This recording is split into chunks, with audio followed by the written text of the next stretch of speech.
My name is Saidat, lecturer in the Department of Chemical Engineering, Abubakar Tafawa, Balewa, University Bauchi.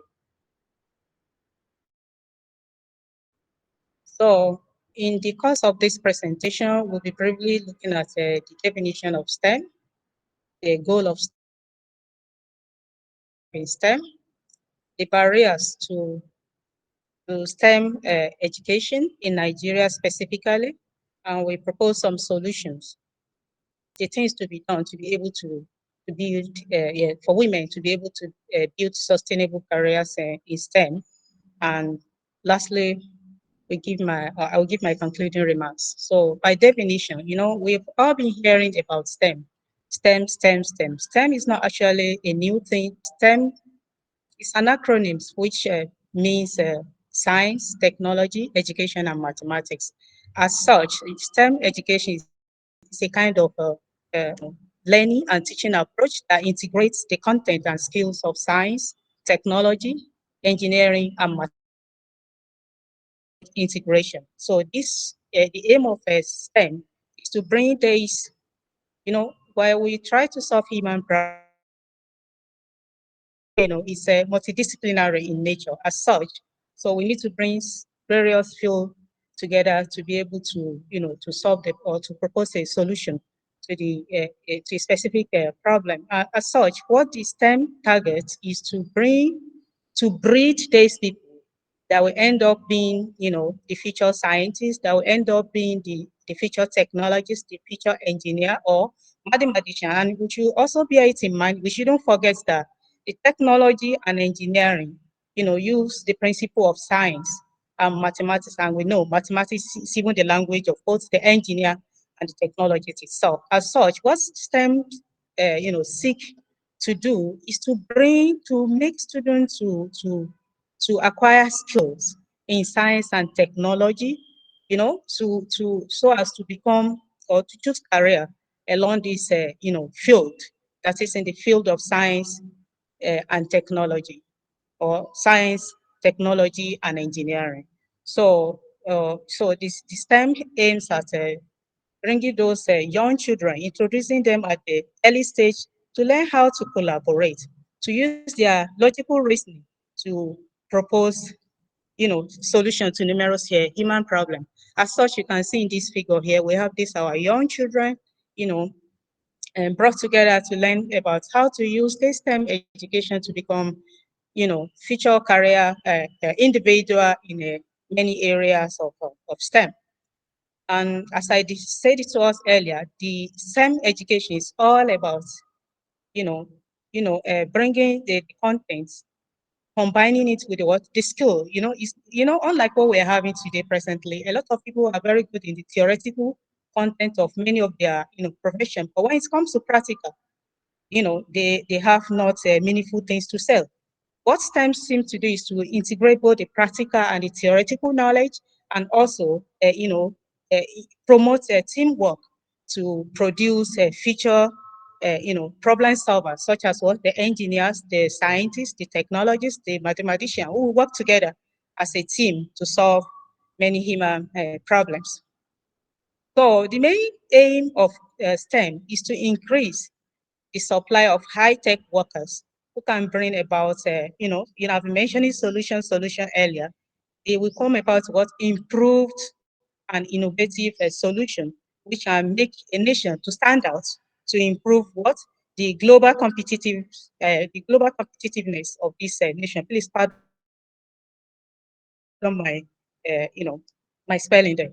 So now we look at various areas of STEM and or various fields of STEM. We have, as we mentioned earlier, there are four basic, areas there. So we have the science, we have the technology, we have the, engineering, and we have the mathematics. Have various disciplines under them. As such, we have the medical science, we have psychology, agriculture, chemistry, and the rest of them. And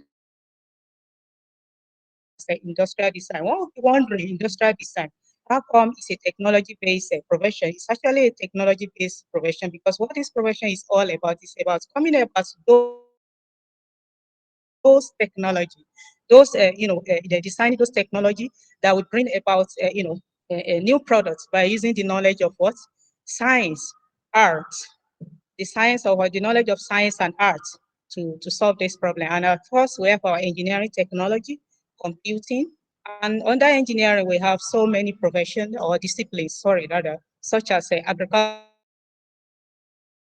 help us in, solving food security related problems by, manufacturing or designing and manufacturing agricultural tools that maximize productivity. We have the automotive engineering, which makes, movement very easy for us by coming up with what design and production of vehicular products. And we have the, biomedical engineering, which is all about, producing tools and equipment that improve our health because they are used in the medical field. And we have chemical engineering, which has to do with you know, it has to do with production or anywhere where you see a new thing is being produced. A chemical engineer use the knowledge of physics, the knowledge of chemistry, the knowledge of biology, and even engineering. Mathematics is common to all the engineering courses because that's our language. Actually, mathematics is a language of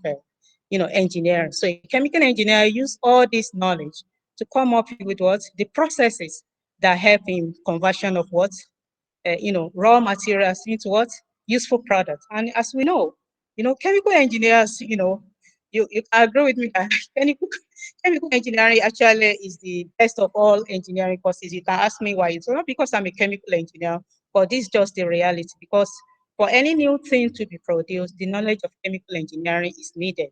Because if you have a raw material, you're transforming it into something quite different that has composition or characteristics rather that is different from the initial product, then you need a chemical engineer. And so also we have civil engineering, which has to do with designing and provision of a civil infrastructure, such as a bridge, the in a dam and the rest of them. And we have computer engineering. Communication engineering is a beautiful one when you combine it with this, a computer engineering is the products that lead to this meeting that we're having today because they make all these things possible for us. They ensure there's what a production of the hardware that we can use to connect ourselves together, irrespective of the distance. And we have the electrical engineering, which lighten our world too by through their products. And we have the mechanical engineering and mechatronics, which is one of the what emerging profession which is a blend of electrical and mechanical engineering. And their own work is more about, robotics and, smarter, tools and equipment that can, help us in our our day-to-day activities. Also, we have mathematics, which helps by under which we have, applied mathematics, pure mathematics. I've told us earlier that applied mathematics is a kind of useful tool which engineers and other, professionals use in solving many real life problems. And also statistics helps in validating most of our models when it comes to simulation. So as such, we have various areas under each of the fields I mentioned earlier. We have the medical doctors, the pharmacists, the biochemists, the microbiologists, and the rest of them.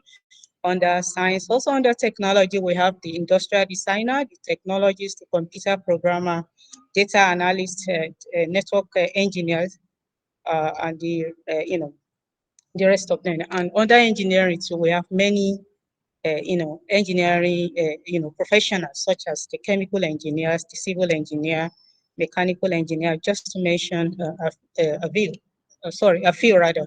And we have under the mathematics, we have the accountants, the economists, and we also have emerging techniques, about STEM education, one of which we are doing right now to tell people about STEM, what is it all about, what's the goal of the STEM, and how do we go about this? And to do this, we need to create a what? Or organize a public lecture and workshop to create awareness about the what? Or about the STEM, a public awareness, of STEM education. And the second one is establishment of STEM clubs in secondary school. You know, during our secondary school time, there's something they used to call JETS. I don't know if they still do it now, Junior Engineer and Technologies Club, I think. So I don't know if they still do it now. So there's something to be done in a similar way. In this kind of STEM clubs, students will be asked to, you know, solve a specific life problem that will bring knowledge of various what fields or STEM related field, and they will be monitored and guided by, people with, or people that, or let me say professionals in the field. So by doing this will prepare students, for the future career, and it will really help them in choosing career in STEM. And the next one is provision of adequate human and financial resources. So the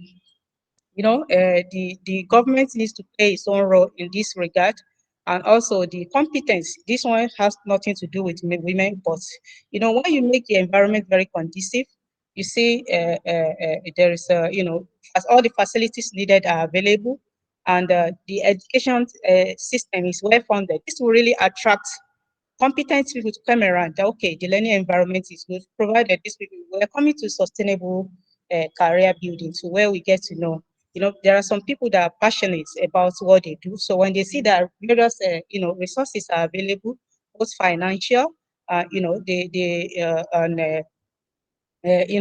financial and the, what do you call it, and facilities. So the next one is improved institution industry partnership. So there needs to be, the industry needs to partner with what, with institution. There's no in the country that can build its economy without education. Through research, the institution can help, industry to solve their problem, which can help later help them to improve productivity. So if there's partnership between this, the universities or the institution are producing workers. So if the industry partner with what, with the institution, they will be able to understand the system very well. As such, they will be able to know the kind of requirements, or the kind of graduates their system wants, and they will be able to produce the right the right and employable workers for them. So this will bring about productivity improve productivity in the side of the industry. It will also brings about it can create funding for the institution as well, which will help in running of their program. The next one is a provision of a sponsorship to the less privileged student. I mentioned, poor or economic challenge as one of the barriers we have. Next one is a provision of a sponsorship or scholarship to those less privileged. But the sponsorship or scholarship can be provided by the well-meaning individuals come together under an umbrella like a foundation to help the less privileged students, to help them achieve their dreams, and this will go a long way to include or to improve the inclusivity of everyone. And the next one is to remove those barriers that stem from economic challenges. So the next one is introduction of STEM-friendly curriculum. So it's high time the Nigerian government, a lot of our youth after graduation now, they roam about.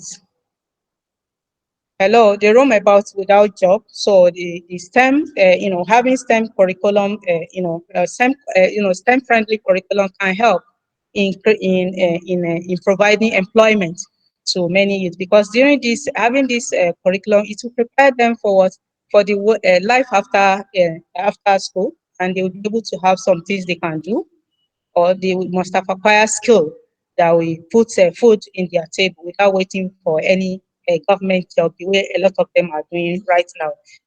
Hello. So there are many. So if the government needs to play its part in this regard. So the next one is the improved welfare.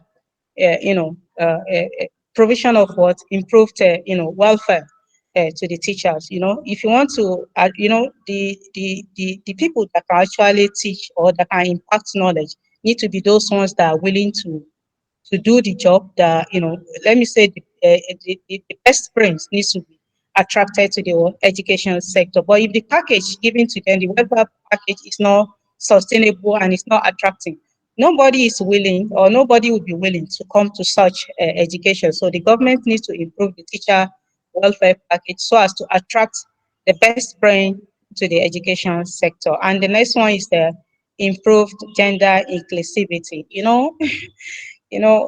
Nowadays, when people hear engineer, in fact, the word engineer alone, it scares people away. When they hear engineer, what comes to their mind is a man. Do we get it now? They don't believe a woman can be an engineer because there's no even feminine form of the word engineer. Or do we have engineers? No. So, so a lot of people, though I've mentioned creation of awareness initially, so but there's still need to improve. There's need to increase the gender inclusivity. That is, more girls need to come into STEM, as most of the STEM professions are gender friendly in nature.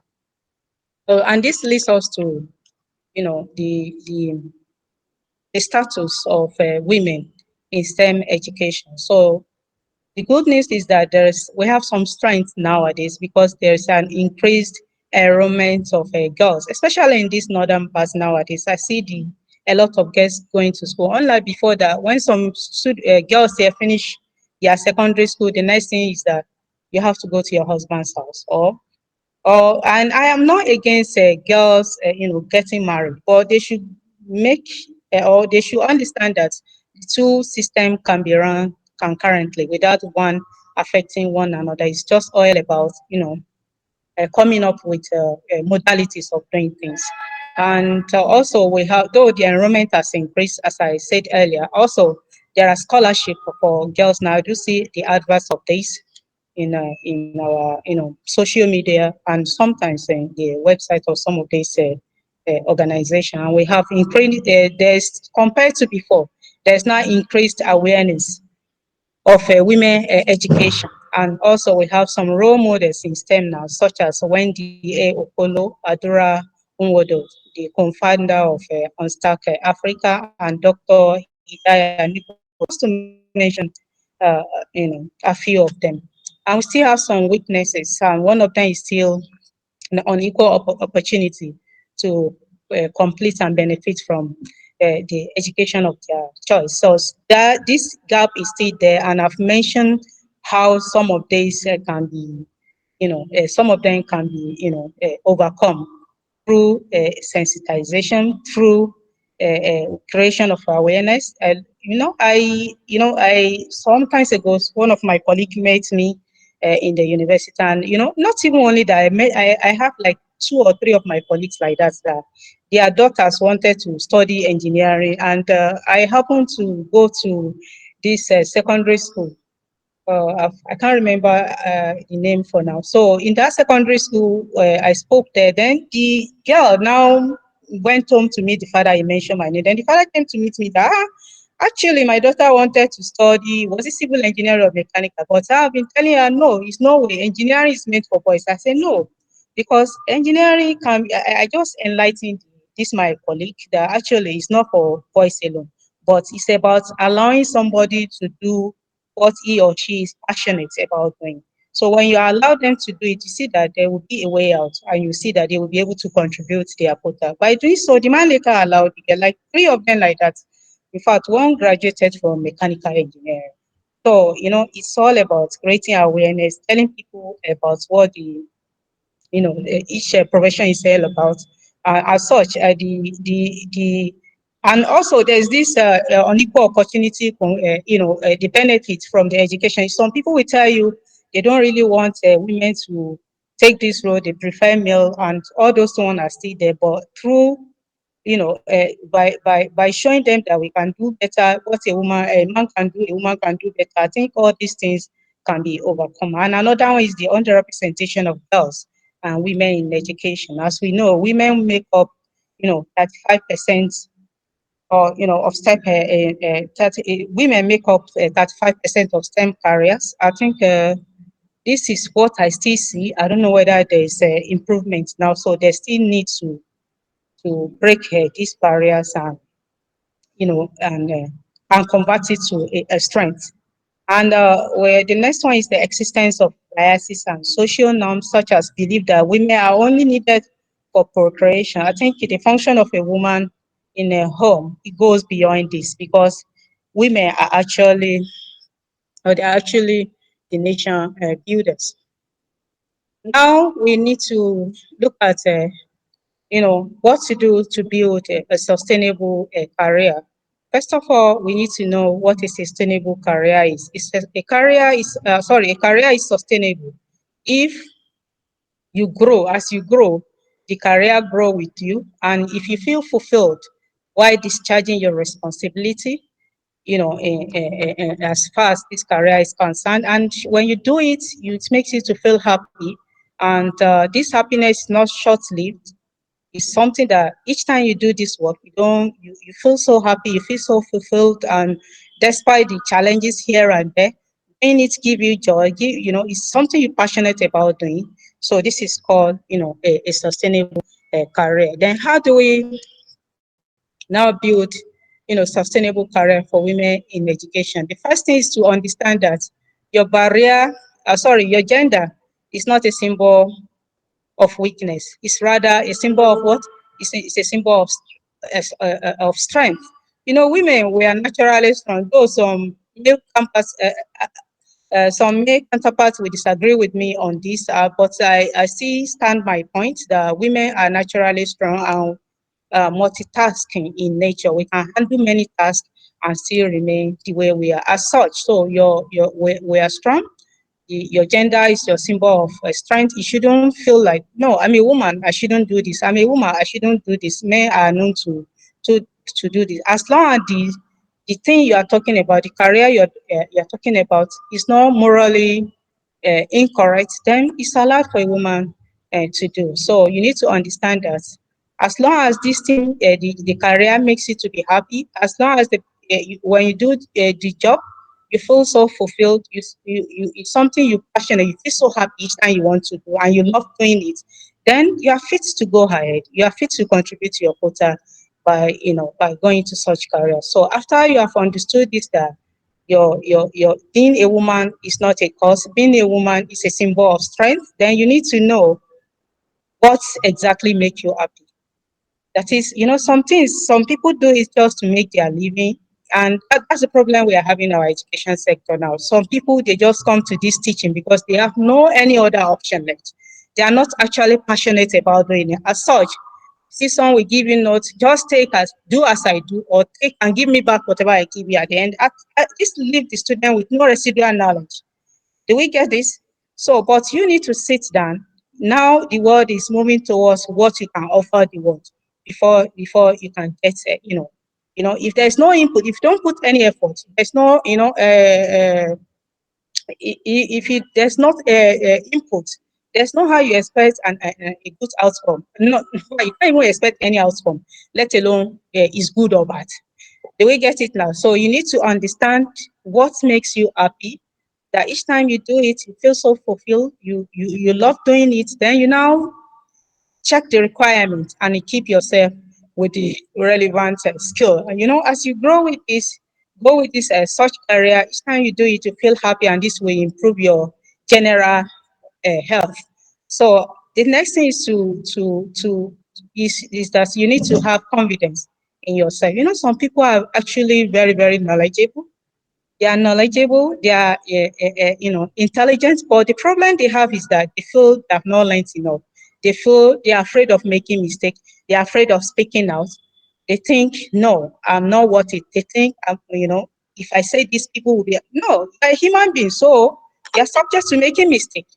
If you don't make mistake, how do you correct yourself? So you need to build this confidence of speaking out. When you speak out, don't be afraid of making the mistake. But when you make the mistake, the confidence to don't mistake this one for arrogance. Some people are arrogant. No, the confidence I'm talking about is your ability to be able to talk without fear of, say, maybe I'm not important or what I'm saying may be wrong. When you say it and when people correct you, to be open, to correction. So the confidence needs to be there to be able to build a sustainable career. So the next thing here is to identify your strength. As you are growing, I say this career is sustainable if it grows as with you as you advance in age. So you need to identify your strength because you are imperfect as a human being. Even myself, I'm not perfect. So as for the fact that I'm not perfect, so I need to constantly evaluate myself in terms of what am I strong at doing and what are my weaknesses. And the aim of this evaluation or identification is to be able to optimize my performance. So what do I mean by optimization of my performance? I need to improve on my strengths, to increase my productivity, to improve my employability chances, and also the weakness. I need to minimize it. When I minimize it, I find a way of working on my weakness to make them what? To make them my strength so as to minimize the weakness and improve my strength. And this will also help me in building my career. And the next one is the flexibility and being dynamic in nature. We need to be a dynamic like that. See the way the whole world is going now. The industry 4.0 has really taught us a lesson. It has introduced us to many new fields. So I do tell people actually that artificial intelligence is not a new field. It has been in existence for long. But nowadays, people now think of how to, you know, maximize its use, how to improve, the benefits, or how to, make the use of it to improve our lives. And that's why we hear new things about it. We see the application now is becoming more widened than the way we know it before. Because, they say mechatronic engineers will agree with you or with me that robotics has been, in existence for long. So also the artificial intelligence. So now what you need to do to be able to be relevant as the whole world is moving now, you need to be flexible. You need to be a fast learner. You need to be a dynamic learner to be able to fit, to be able to fit in solving, multidisciplinary problem. And the next one is your ability or to be patient, or let me say patience and understanding of what is required of you. Each career has just imagine it's like a ladder like this. There are processes that you need to follow to be to be on the top of the ladder. You understand that you need to understand this career progression. Like in our academia now, we know that for the academic stuff, you need to enter as a graduate assistant, and after some time, as you grow, meeting up the promotion requirements, will be promoted until the what? Until you become a professor. And when you become a professor, so there are chances of you taking some managerial roles in the university, and up to the point of being a vice chancellor. So these are, so you need to understand those careers progression, and you need to be patient. You don't say no. Sometimes things may not go the way we like. So when things go otherwise too, we need to be patient with the situation.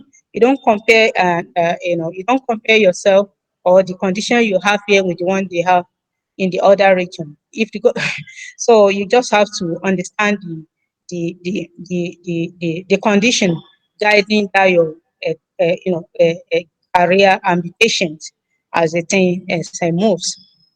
So in conclusion, I'll say, the first thing I will say is that to overcome the barriers to women education, need to create more awareness on the benefits of educating, girls and women using STEM approach, as this will help to be the producer nation and not a consumer nation, and to build a sustainable career in STEM as a woman.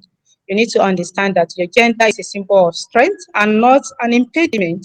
Just consider what you are passionate about doing and equip yourself with with necessary professional skill. And the last one is that remember, education a woman Remember, educating a woman is like educating a nation, and a sustainable career means a sustainable nation. Thank you so much for your attention. Thank you so much. Thank you so much. Thank you very much. Presentation. Thank you, Prof. Thank you for such a Welcome. thought-provoking and empowering presentation. I myself am challenged to, do more. I liked how you started from the scratch, showed us the different careers we have in engineering and in STEM, and how you explain different types of engineering, different kind of careers in STEM, and then you pushed it forward to the skills that are needed and how to embrace your femininity as someone that is working in a male dominated space. So thank you very much for You're that. I've welcome. learned so much. I'm challenged, I'm encouraged, and I hope to apply all of the tips that you've given us in future. So going forward, we'll be having a brief contribution from our amazing Dr. Azizat. Dr. Azizat, please, can you hear me? Yes, I can. All right, great. So Dr. Azizat is a sustainable energy professional and should be giving a few contributions on this topic too. So we can beat time. Dr. Azizat, you have the floor. Yeah, good evening, everyone. Thank you, Professor, Assistant Professor Saidat Giwa for that insight. Yeah. Good evening again, everyone, and thanks for joining in. Yeah, I'll just add a few points. And yeah, forgive me if I repeat along the line, but I'll just try to add a few points for about, like how many minutes do I have? Now you have about 5 to 10. 5 to 10 minutes, okay. All right, so without repeating all what Professor Saidat Giwa has mentioned about, women generally face different obstacles in their career, culturally, the expectations that, women shouldn't go into engineering, it's too masculine, maybe some feel it's dirty, that, the rigors of the job are not friendly for women.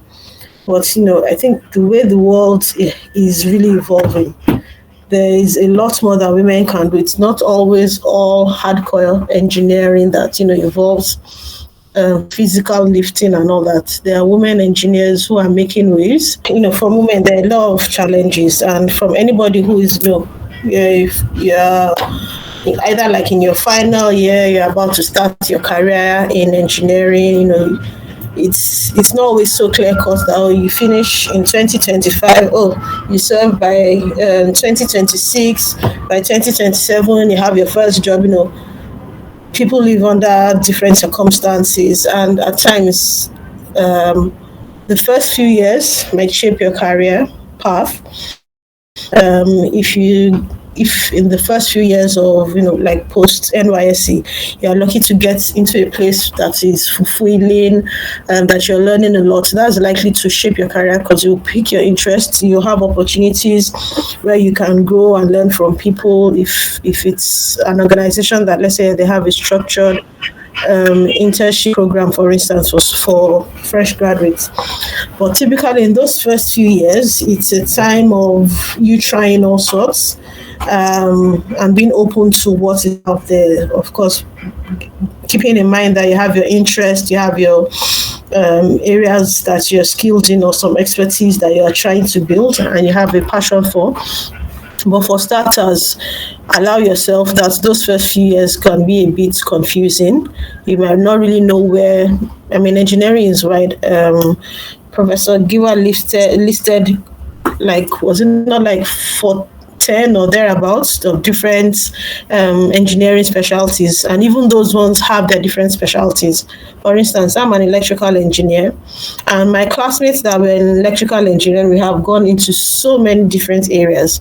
Apart from those in academia, those in industry have gone into different areas. You have engineers who are leading things in the space of, what we used to core more of computer science. Then they're into data analysis, they're into AI, some are into telecom, some are into power.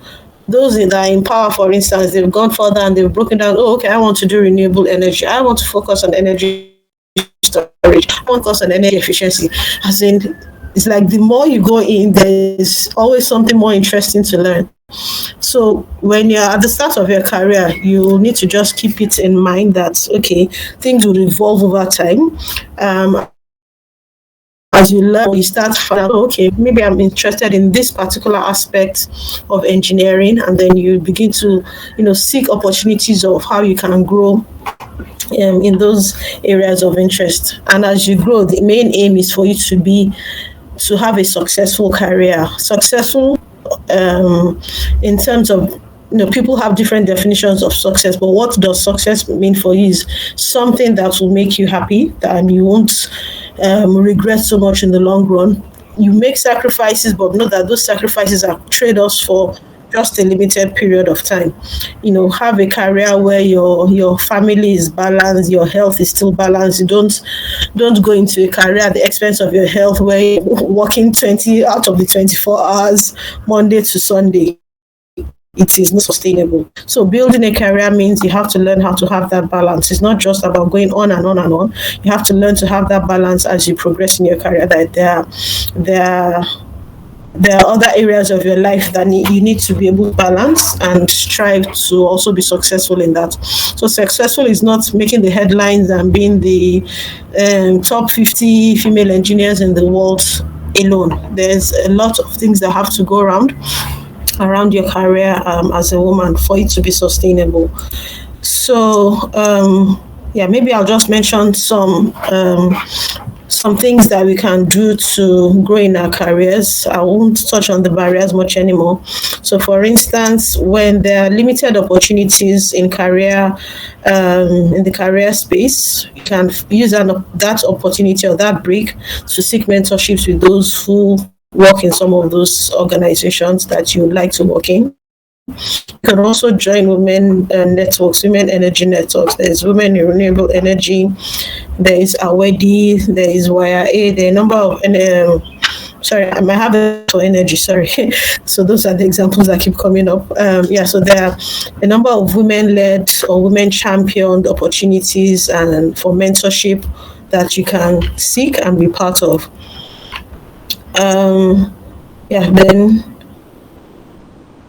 I think we've touched on this already.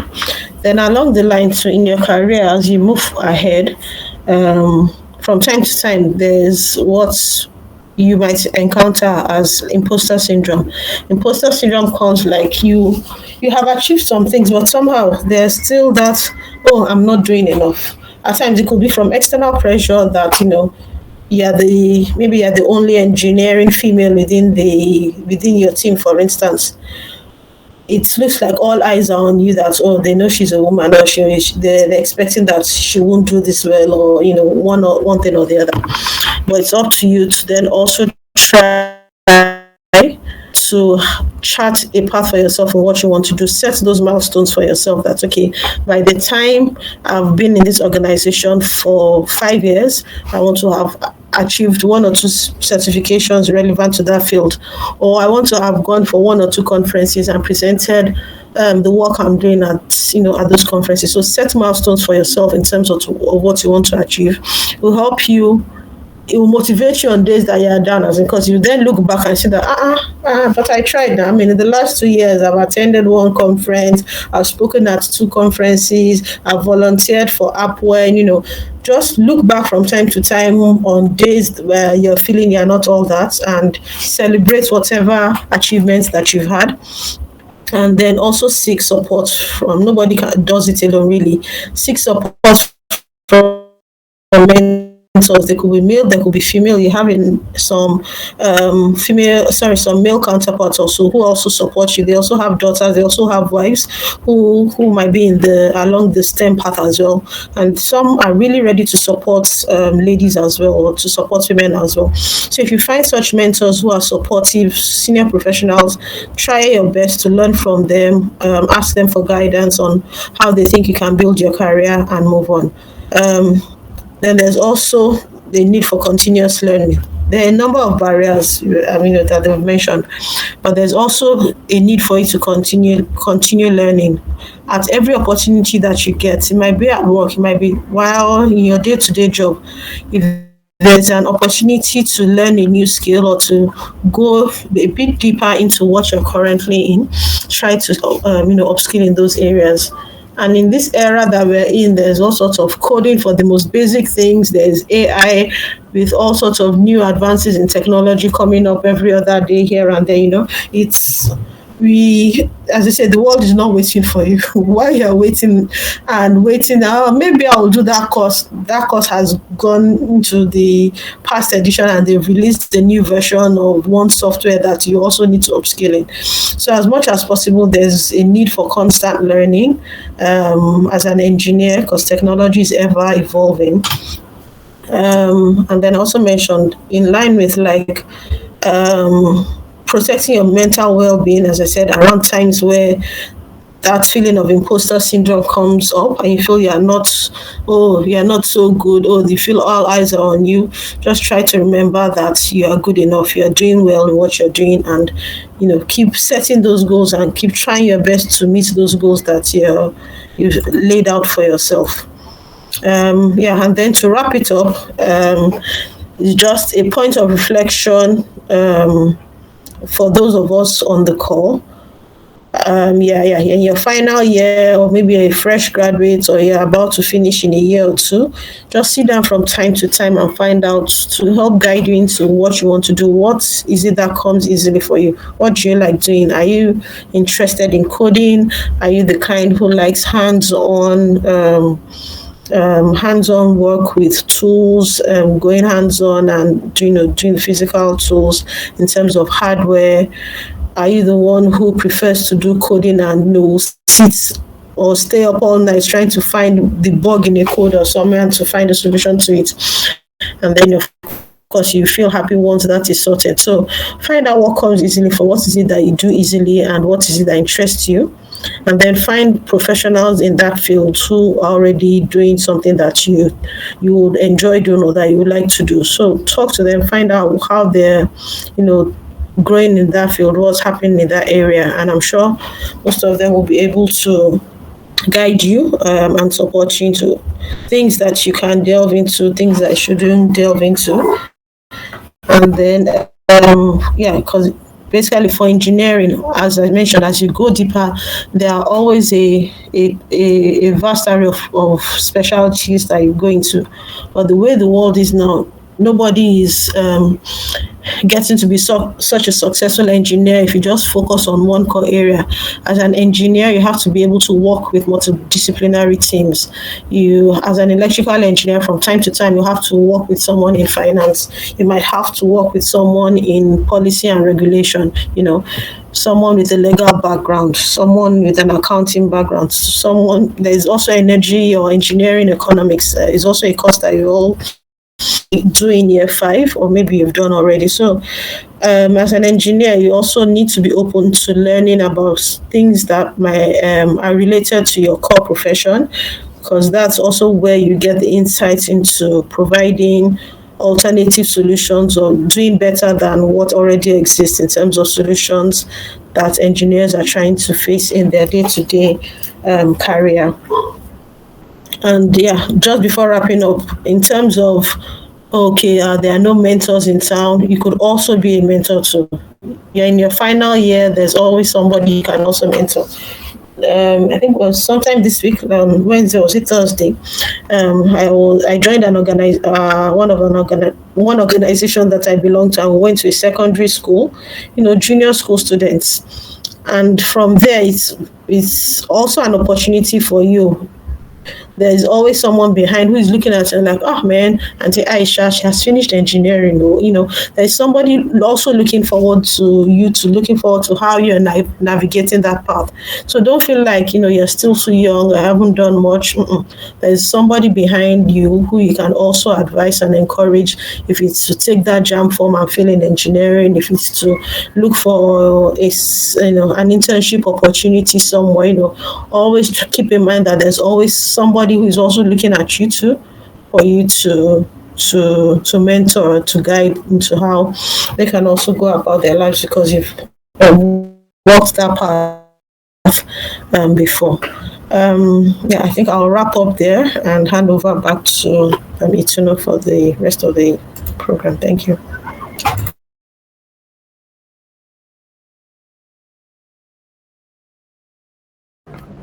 Thank you very much.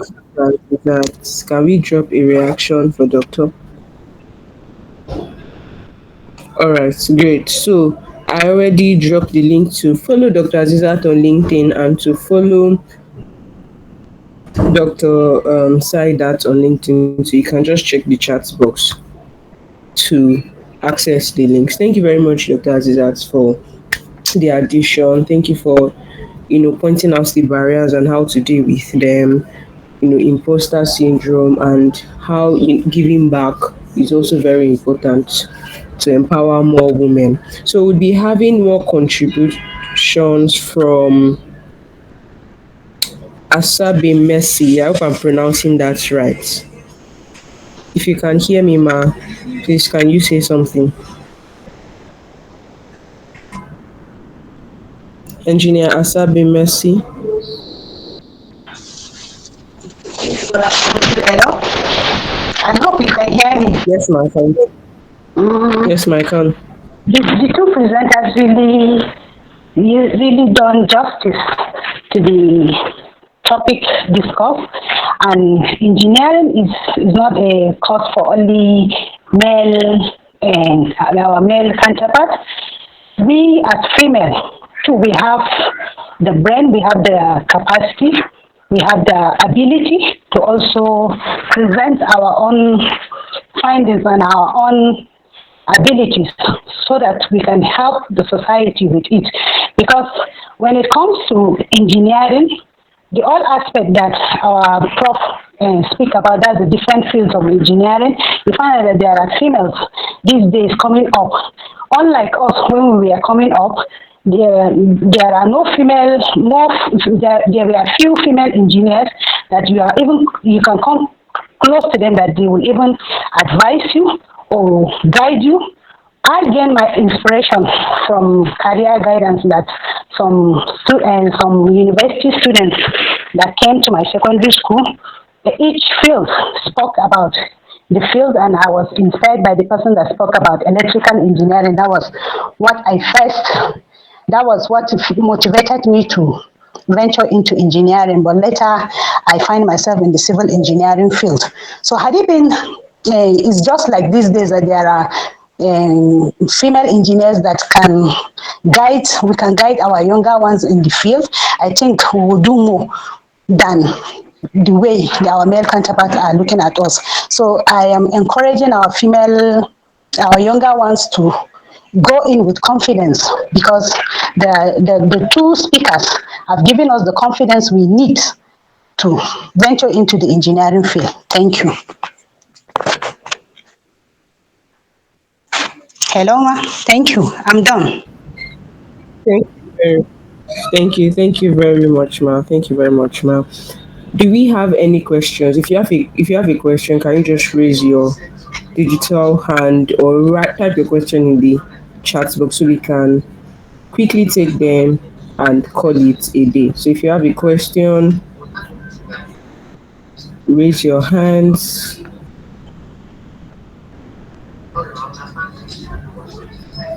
or say something in the chat box so that we can take your questions. While we wait for questions from others, I have a question for Dr. Azizat or I think I'll direct it to the speaker instead. How do you think is the best approach to get mentors? Sometimes most of the people that you look up to are they are quite far-fetched. They are not really within your reach. So how do you access them, and what's the best way to get a mentor? Professor Saidat. Thank you very much for that question. The best approach to to get a mentor is, I don't know, but let me just explain like this. If you first need to watch what is your target. You understand now? Like now, maybe I want to build my career in chemical engineering. I need to first know who are the successful people along this area. So I need to be watching these people and following them through their the platform. We have many virtual platform nowadays, such as maybe ResearchGate, to see their progress, or Google Scholar to follow them and see what actually is their area of interest in research, or what's actually their area. Does it match my own?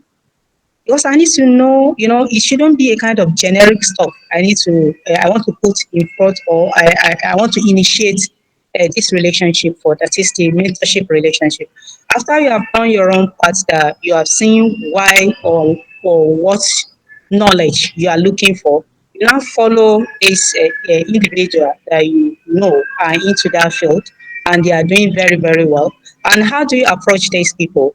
There are you can approach them by first initiating a kind of greetings. Maybe if you see them physically, you need to divert their attention towards you.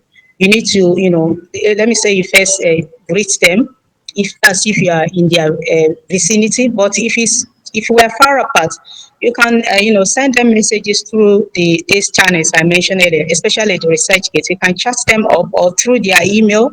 You can easily find their email on their journals, or in social media. Then you can create a way of meeting with them by contacting them, maybe even by having their phone number. And as I said earlier, you should, I was talking about being confident. Some people feel so shy that they can't even talk to people. Some people are afraid of making mistake, as if the person you are talking to is perfect. No, there's no one that is perfect. This confidence to go to walk down to somebody in a humble manner and say, "Oh, good afternoon, ma. May I have your phone number? I would like to, or when can I meet you?" You schedule a way of meeting such person. I think by using this approach, you can actually get your mentor. But first of all, create what you want to be mentored on. I think I'm able to answer your question. Mrs. The moderator, have I been able to answer your question? Yes, ma. Thank you, ma. I think my network is Or it's really okay? Or do lagging. you So really want thank you me to very much repeat for it? that. Yeah. Were you able to grab something? No, no, I heard a part of it, but towards the end, I couldn't hear. It's okay. What I was trying to say is that you need Yes, to I find got a way of. about the Hello? hello, ma. You can go ahead. No, it's okay. That you need to find a way of, making contact with these people after you have, you have, you have, identified where the area, or you have already studied their area of specialization. Do you get it now? Because that's the only way they can be able to mentor you. Well, does it match with your own? After you have identified this as match with your own, then you can find a way of contacting them to, or find a way of meeting them, either virtually, or physically, or you approach them by asking them questions or concerning how they would like to meet you for collaboration. Do we get it now? Yes, ma. Thank you very much, ma. Thank You're you welcome. very much. I can't find any hand up, and I can't really see any question in the chat box. So I think that means that we do not have any more questions.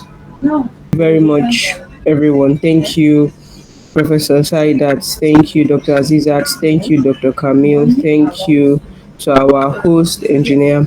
Thank you, everyone, for. Yes, Dr. Camille says link will be shared to the network. So thank you, everyone, for your contributions, and thank you for every participant on this call that has joined and has stayed today. I know that Juliet Richard has been very active throughout this session, so thank you. Thank you to our APWEN Bauchi chapter for collaborating with ThinkyHearts for such an impactful session. I'm sure that a lot of women here are living with action goals in mind, and even men would know how to empower women and help them, settle more in the engineering and STEM industry. So thank you once again. I'm Itunuoluwa Dahunsi. Thank you all for being part of this conversation. I think that's all for today. So don't forget to follow Thinky Hearts on LinkedIn and on YouTube. You'd see our links in the chat box, and you can send us an email at info@thinkyhearts@gmail.com if you have something to say to us or you want to reach out to us. You can reach out to us via email, and you can subscribe to our YouTube channel so you can have access to this recording and other recordings that I'm sure you will find very useful. So I'm trying to see. Okay, yeah, the links are on. So can we have the chapter chairman to give a closing remark? That's Engineer Jamila. Please, if you're on the call, can you hear me, ma? Yes, I can. Okay, ma, As please. we come to the end of this webinar on breaking barriers, building sustainable careers for women in STEM, I would like to express my heartfelt appreciation to all our participants for your time, attention, and engagement. It was truly impactful, it was insightful, and I hope that we can make so much of this presentation and even reach out, even those who are not engineers, because I believe at times some of our major challenge is not even those that are already in the engineering field or in the STEM field, but at times the problem comes from our guardians or from our parents. So I think we will have time to see how we can reach out to this kind of people, because at times they play a big role when it comes to choosing career for their wards, especially when it comes to girls. And then for our younger ones who are already in the field, please feel free to always reach out to us for mentorship and other advices on career progress. So a special thank you goes to our guest speakers, Dr. Azizat and Associate Prof. Saidat Giwa. Thank you for your insightful contributions. So thank you everyone for your time. We wish to see more of this in the near future. Thank you everyone.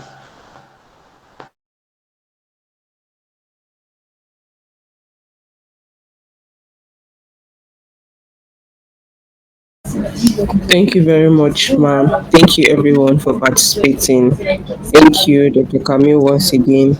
Thank you, Dr. Azizat. And thank you, Asif Professor. Thank you, everyone. Have a good evening, and don't forget to follow the speakers on LinkedIn, follow ThinkyHearts on LinkedIn and also on YouTube. There will be a recording of this session for those of us that would like to rewatch it, and I'm sure Dr. Camille will do well to share that. Thank you, everyone. Have a good evening.